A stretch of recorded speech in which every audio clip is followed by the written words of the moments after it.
Europe 1 Soir. 19h, 21h. Mickaël Dorian. 19h17 sur Europe 1, les chroniqueurs de la première heure, Jules Torres, journaliste Bonjour, au JDD. Mickaël. Bonsoir Jules, vous allez bien ? Très bien et vous ?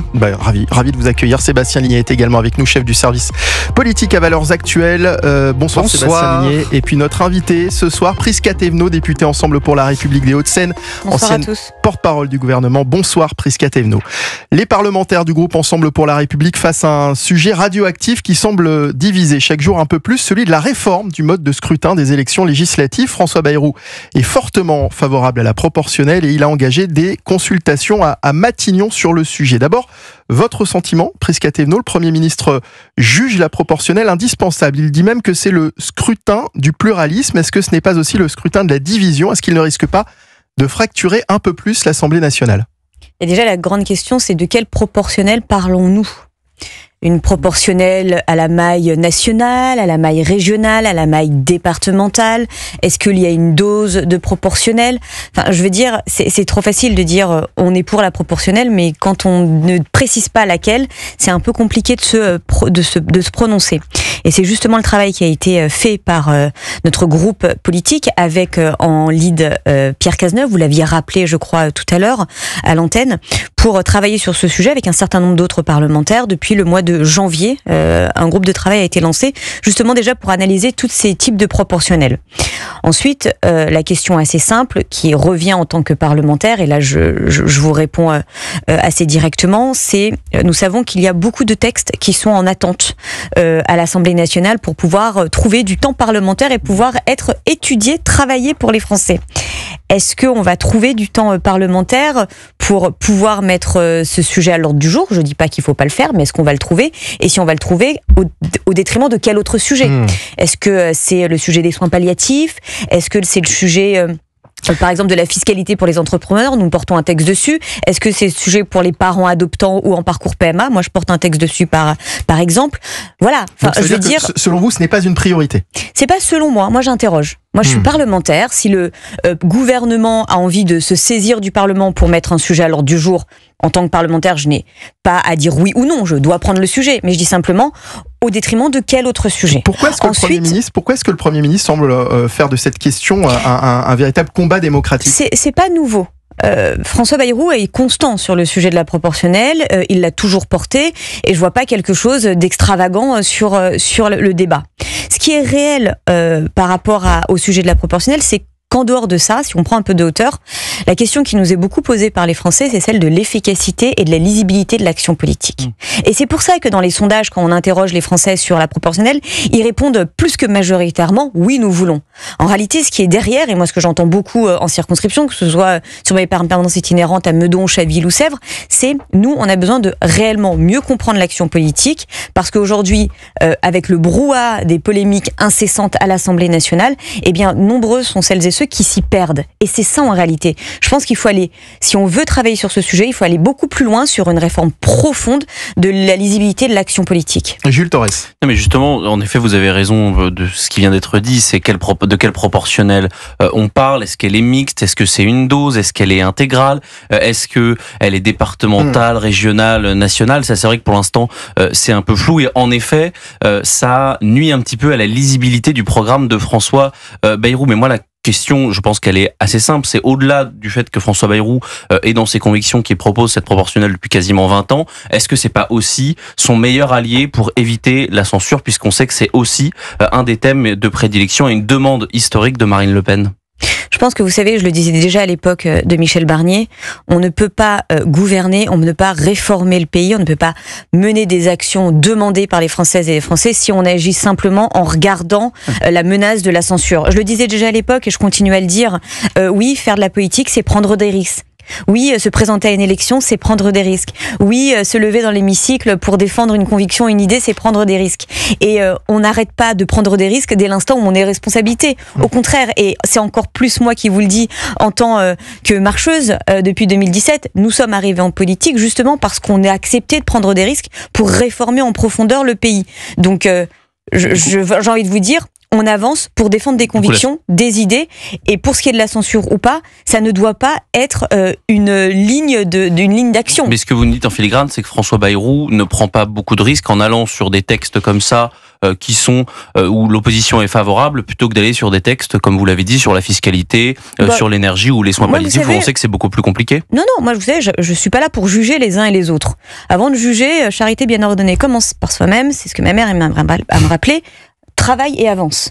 Et donc moi ce que je dis, c'est qu'en tant qu'aujourd'hui membre de l'Assemblée nationale, d'un groupe mené par Gabriel Attal, je vais pas commencer à me larmoyer ou à chahuter le gouvernement sur un défaut d'action ou sur une action avec laquelle je ne serais pas d'accord. Je regarde ce que moi je suis capable de faire. Et en l'occurrence, on avance. La délinquance des mineurs, sur la fiscalité, sur la non-augmentation des impôts pour les Français, eh bien nous sommes la seule famille politique à avancer sur cela et en plus à avoir des réponses. Sur la délinquance des mineurs, on le portait quand on était au gouvernement avec Gabriel Attal. On n'a pas dit, hop, il est plus à Matignon, on arrête. On l'a repris en proposition de loi et on l'a défendu à l'Assemblée nationale.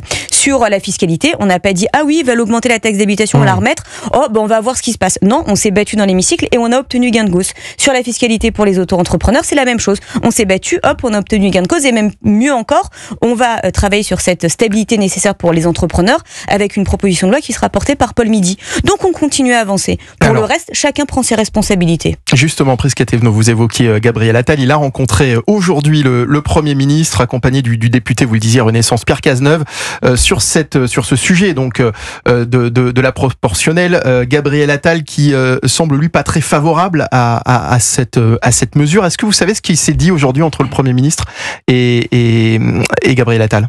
J'ai pas eu encore de retour sur ce point et pour être très honnête avec vous, j'en ai profité aujourd'hui pour ce premier, pour passer du temps un peu avec mes enfants. C'est peut-être le seul plateau que je fais. Pour venir vous êtes tout de même avec nous ce soir. C'est le seul et unique plateau que je fais parce qu'il est court et que voilà, je m'étais engagée et je n'aime pas revenir sur mes engagements.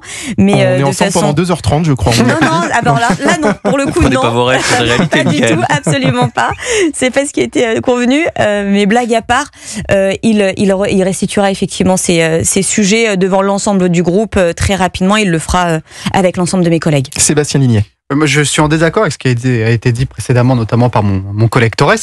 Je ne crois absolument pas que le sujet soit est-ce qu'on est pour ou contre un style de proportionnel. Je pense que la question qui doit être posée, c'est la proportionnelle en tant que telle et en quoi elle résout ou non les problèmes démocratiques qui se portent à nous. J'entends beaucoup de mots depuis 24 heures. Vous avez parlé de pluralisme, on a parlé de représentativité aussi. Ouais. Mais moi, je ne comprends pas en quoi la proportionnelle résout le problème. On est plutôt d'accord. On a 3 blocs distincts qui ne se mélangent pas. Et donc, on nous explique que la proportionnelle va résoudre cela dans un pays où il n'y a aucune culture de compromis, contrairement aux autres pays, parce qu'évidemment, partout en Europe, la proportionnelle existe, mais on est dans des pays où on est capable de faire des accords à 2, 3, 4 parties, ce qui n'est absolument pas le cas en France, et je crois que la dernière année écoulée nous le montre assez bien. Donc, ce que j'ai envie de vous poser comme question, c'est au-delà du côté technique de est-ce qu'on met une prime majoritaire ou non, est-ce qu'on met une prime au sortant, est-ce qu'on le met au niveau départemental, etc., etc. Est-ce que dans le fond, vous êtes d'accord avec la question même de la proportionnelle? Est-ce que vous pensez sincèrement qu'elle peut résoudre la crise démocratique en ce moment, c'est-à-dire une assemblée sans majorité absolue? Ou l'aggraver même. En fait, moi je pense que le sujet même est au-delà. C'est la crise effectivement politique que nous pouvons voir, celle d'une distance prise entre celles et ceux que nous représentons et les représentants politiques. Elle vient aussi de cette capacité à mener des actions. Et elle vient de là, en réalité. Vous dites qu'il n'y a pas de culture du compromis à l'Assemblée nationale. Déjà, d'une, c'est faux, et de deux, de quoi parlons-nous? La culture du compromis, c'est pouvoir faire avancer des textes et les voter. Je vous le dis, moi, cette semaine, j'étais en commission, alors c'est vrai que ça fait pas venir tous les médias, etc., pour porter un texte sur la parentalité et soutenir les personnes en situation de PMA ou dans un parcours d'adoption. Je pense que c'est quand même important, ça concerne beaucoup de nos concitoyens, et ils avancent souvent dans des grandes souffrances en silence. Bien, ça a été voté à l'unanimité. C'est un texte important, pas un bruit, c'est pas grave, tant que ça avance et que ça résout des problèmes dans la vie des gens, très bien. Ça a été voté à l'unanimité. C'est pas un compromis. Donc, ça s'appelle un vote. Ça s'appelle un vote qui n'est pas empêché. Et justement, sur le compromis, là vous avez raison, je ne ferai pas de compromis, ni avec la LFI, ni avec le Rassemblement national. Et en l'état des choses, l'Assemblée nationale est en tripartite avec les deux extrêmes d'un côté. Une proportionnelle ne changerait pas cette tripartisation. Mais c'est pour ça que je le redis encore une fois, lancer un mot comme ça, c'est pas honorer un débat. quand on est à l'Assemblée nationale, c'est vrai qu'on a tendance à avoir pas mal de punchlines, des phrases un peu simplistes. C'est ce que les extrêmes aiment faire. Ils balancent des phrases comme ça, ils voient comment ça prenne. Mais c'est pas comme ça qu'on nourrit un débat parlementaire. C'est pas comme ça qu'on travaille, ni en commission, ni dans l'hémicycle. Et laisser croire que le débat politique peut se satisfaire de simples phrases envoyées en l'air comme ça ne fonctionne pas. D'où la question que je posais légitimement tout à l'heure. Le débat, s'il doit se présenter à l'Assemblée nationale, nous l'accueillerons et nous y participerons. D'ailleurs, on a mis en place un groupe de travail dessus, précisément pour pouvoir être prêt le moment venu, si le moment arrive. Mais en aucun cas, on va commencer à pousser de la main un débat. Non, l'Assemblée nationale est par défaut le lieu du débat démocratique dans notre pays. Prisca Thévenot, un dernier mot sur ce sujet. On le disait, c'est un sujet complexe. C'est un sujet qui n'est peut-être pas prioritaire et peut-être que les Français ont d'autres attentes aujourd'hui. Toujours est-il que le Premier ministre semble se focaliser actuellement sur cette question. Est-ce que finalement, en s'intéressant, en se focalisant justement sur des sujets comme ça, en détournant l'attention peut-être sur d'autres sujets plus importants, est-ce que ce n'est pas aussi une façon, un risque en tous les cas, encore une fois, d'écœurer d'une certaine façon les Français encore plus de la politique et du débat public? Ça, je sais pas. Je pense qu'il pose un débat sur la table. Il n'y a pas de mauvais débat. C'est un débat qui peut se poser légitimement. Oui, mais encore une fois, il y a un temps. Oui, mais après, parlementaire qui n'est pas illimité. Mais je vous donne un exemple. Moi, je suis là, je réponds à vos questions, il n'y a pas de sujet. Vous me parlez de la proportionnelle. On a passé une semaine avant la trêve, la suspension parlementaire, à travailler sur un sujet dont les médias n'ont pas fait le début d'un débat, ni d'un retour. Et on y a passé encore cette semaine, pas plus tard qu'on a fini hier à 00h30 sur ce sujet. Vous m'en posez pas une question. C'était quoi? On a parlé de quoi hier dans l'hémicycle? On a parlé de quoi? Cette semaine, il y a eu le narcotrafic. Il y a eu la simplification. Oui. La simplification qui est précisément un des sujets importants pour les Français. On a parlé des ZFE pas mal. Mais justement, il n'y a pas que ça dans la simplification. Non, mais c'est le point qui, chez les Français, peut heurter. Mais ce qui heurte les Français et qui font perdre confiance dans la capacité d'action de notre État et donc du pouvoir politique, c'est la norme et encore la norme. Millions de normes. On a passé une semaine entière, de 9h à minuit, avant la suspension des travaux parlementaires, pas une question dessus. Hier, on a encore fini dessus. Moi, je veux bien parler de la proportionnelle toute la journée, mais l'Assemblée nationale est en train de travailler sur un sujet important pour les Français, c'est la surnorme. C'est aussi aux parlementaires de mettre en scène le travail parlementaire. Vous nous dites, et c'est aussi le Premier ministre, effectivement, qui a amené ce sujet et qui consulte actuellement à Matignon sur ce sujet. Et on va en parler d'ailleurs de François Bayrou dans un instant. Le Premier ministre apparaît aujourd'hui fortement affaibli dans les sondages. On va en parler dans la deuxième partie d'Europe 1 Soir. Vous restez avec nous, Prisca Thévenot. On marque une courte pause et on revient dans un instant sur Europe 1, toujours en compagnie de Jules Torres et de Sébastien Ligné. À tout de suite. Europe 1 Soir. 19h, 21h. Mickaël Dorian. 19h33 sur Europe 1, toujours en compagnie de Jules Torres, Sébastien Ligné. Notre invité ce soir, Prisca Thévenot. On évoquait François Bayrou juste avant la pause. Le Premier ministre apparaît aujourd'hui fortement affaibli dans les sondages selon le baromètre politique Verian pour le Figaro Magazine. La cote de confiance du Premier ministre est tombée à 14%. Elle était à 19% en début d'année, ce qui en fait le Premier ministre le moins populaire de la 5e République. Prisca Thévenot, une réaction d'abord sur ces chiffres. Ce sont des chiffres. Oui, ils sont pas très hauts, ils sont un peu bas. C'est pire que Jean-Marc Ayrault, quand même. Sûrement, je ne sais pas. Oui, c'est ça, c'est vrai. Sûrement. Maintenant, une fois qu'on a dit ces chiffres, plus que de les commenter, moi, je vous le dis encore une fois, je suis parlementaire, je suis à l'Assemblée nationale et l'enjeu, c'est de travailler. Mais vous les regardez quand même? Voilà, vous me les apprenez. Oui, je les ai pas regardés. Moi, je regarde plutôt ce qu'on est capable de faire à l'Assemblée nationale. Ces chiffres, ils montrent quelque chose peut-être, puisque c'est aussi ce qu'attend. Enfin, c'est aussi des chiffres. Ce sont aussi les Français qui parlent. Oui, tout à fait. C'est pour ça que je suis pas en train de vous dire oui, non, ils ont tort, ils ont raison. Moi, je les entends, je les reçois. Maintenant, vous savez, je ne suis plus membre du gouvernement. Je suis membre d'une famille politique parlementaire qui est en soutien de ce gouvernement. Mais nous savons aussi dire quand nous ne sommes pas d'accord avec ce gouvernement pour faire avancer les sujets pour les Français. Et nous l'avons fait en tout respect de la coalition, pas plus tard que cette semaine et la semaine passée avant la suspension. Et nous avons obtenu gain de cause pour les Français. Et c'est ça qui compte pour moi. C'est un bon Premier ministre. C'est pas à moi de le dire, c'est aux Français. Oui, moi je vous pose la question. Visiblement. Écoutez, est-ce que c'est un bon Premier ministre? C'est un Premier ministre qui a réussi à faire passer un budget, qui a évité la censure, et ce qui est important, pas pour lui, mais pour la stabilité politique du pays, parce qu'on sait le coût économique d'une censure. C'est 12 milliards de pertes en janvier sur la censure de Michel Barnier. C'est une stabilité politique qui est nécessaire aussi et qui l'assure pour pouvoir faire passer des textes, parce que quand il y a un gouvernement qui tombe, l'Assemblée nationale est à l'arrêt et on peut pas travailler. Donc moi, je regarde déjà ça, et en soi, dans le contexte actuel, c'est déjà une prouesse. Jules Torres. Mais est-ce que vous avez pas l'impression derrière ces 14%, et finalement en fait c'est ce qu'on voit dans la journée d'aujourd'hui. On a une gauche qui est très active, qui a beaucoup de disparités, qui s'engueule, qui va malmener Jérôme Guedj, mais au moins on en parle, il y a de l'activité. Il y a le Rassemblement National qui organise une marche, un meeting à Narbonne avec visiblement 5000 personnes, comme le disait Rudy Saada. Et puis dans la Macronie, on fait des consultations sur la proportionnelle. On a l'impression, et c'est vous qui le disiez tout à l'heure, d'une sorte d'immobilisme. En tout cas, les Français ne comprennent pas forcément la ligne gouvernementale. Est-ce que vous avez l'impression que chez les Français, ils perçoivent une sorte de laxisme, de je m'en foutisme de la part du gouvernement? Non, mais votre question est parfaitement malhonnête au regard de l'échange qu'on vient d'avoir depuis le début de cette prise d'antenne. Excusez-moi. Non, mais franchement, vous me dites que la Macronie est en train d'organiser des débats et de monopoliser le débat politique sur la proportionnelle. Mais pardon, oui. Moi je suis... Alors oui, nous sommes des partenaires politiques. Nous sommes des partenaires politiques.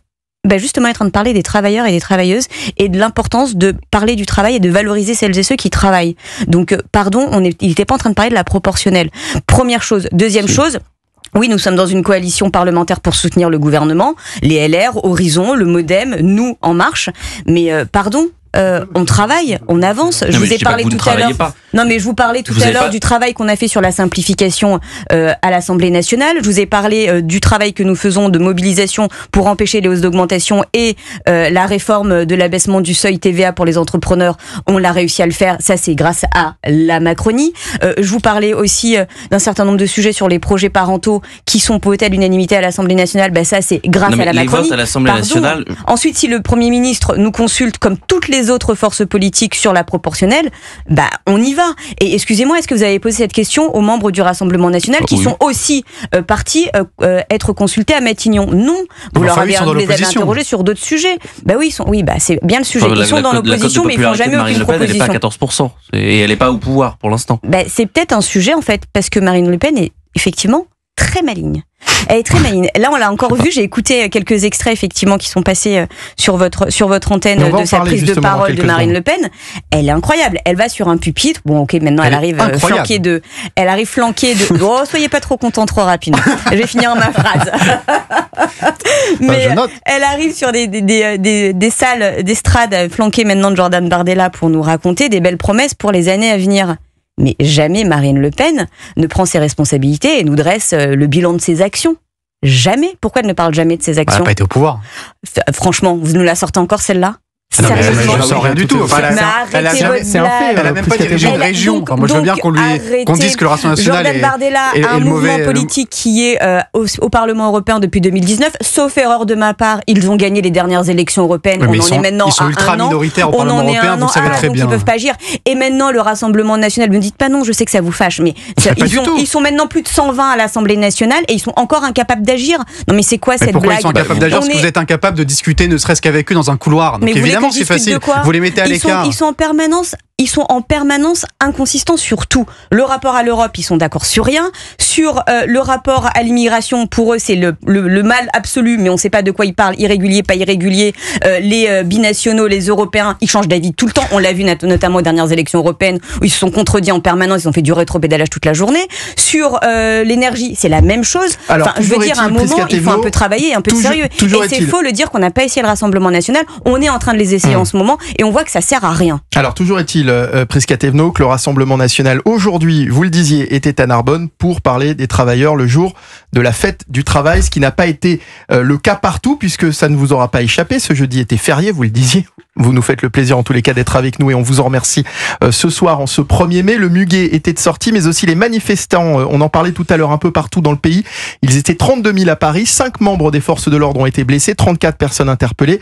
J'aimerais qu'on s'intéresse de plus près au rassemblement lui-même. Si vous avez bien regardé, il y avait plus de drapeaux palestiniens dans les cortèges parisiens que de drapeaux de syndicats. Le 1er mai, journée historique de mobilisation pour la lutte des travailleurs. Que viennent faire des drapeaux palestiniens dans une fête des travailleurs, dans une manifestation pour le travail, Prisca Thévenot?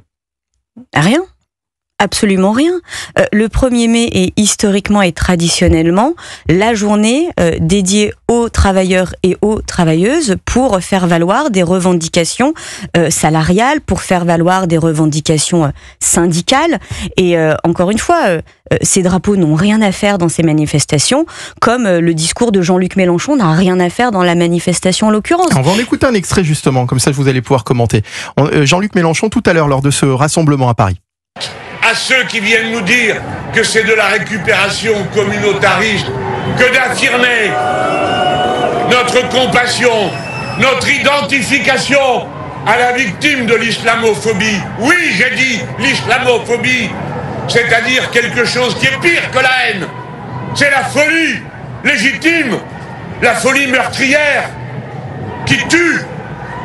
Pourquoi ? Parce qu'elle va au bout de quel racisme ? Elle ne voit plus une personne humaine, elle voit une couleur, elle voit une religion. Elle oublie que tout cela n'a lieu qu'avec des êtres humains. C'est pourquoi le 1er mai est pour nous un rassemblement antiraciste. Et les racistes de toutes les périodes, de toutes les époques l'ont toujours su.